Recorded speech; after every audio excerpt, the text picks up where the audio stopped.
Hi there, just wanted to give you a quick introduction to the use of the art of the possible cards in the Deckhive system. It's simple, it's elegant, I think you're going to like it. So what I've done is I've pre-prepared some tables. You've got the option of having more than one table to work on with some of the art of the possible coaching cards. And I've done this just to give you an overview of the cards that are in the deck and usable on the system. And there's this whole selection, there's 44 cards in total. And if you can imagine you're working with a client, you can give them plenty of time to scan around the cards and see what they can see.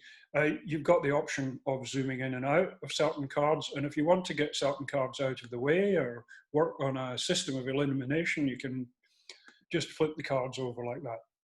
So that's immensely useful for a start.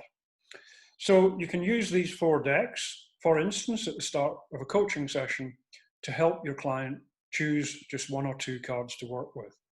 Once they've chosen a card, you can open up a new table, that's simple enough, and then open up the deck in the tray on the left-hand side, and the cards are there displayed as well. So your client can then pick the one or ones that he or she wants.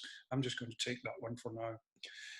And because I want to focus on that one, I'm going to close the tray of cards for now, and I can use the zoom or zoom in out to get that card exactly where I want it on the screen and the size that I want it on the screen.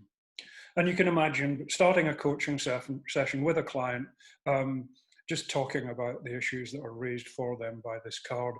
If you get to the point where they want to write some notes, you can open up a sticky note and use that to capture their thoughts on the session. And if the client's in the session with you, they can type onto this sticky note.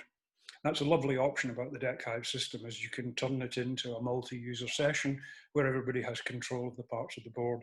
So you can begin to annotate as you go along through the coaching session. If you don't like the color of the sticky note, you can just choose another one. Isn't that fab? Okay.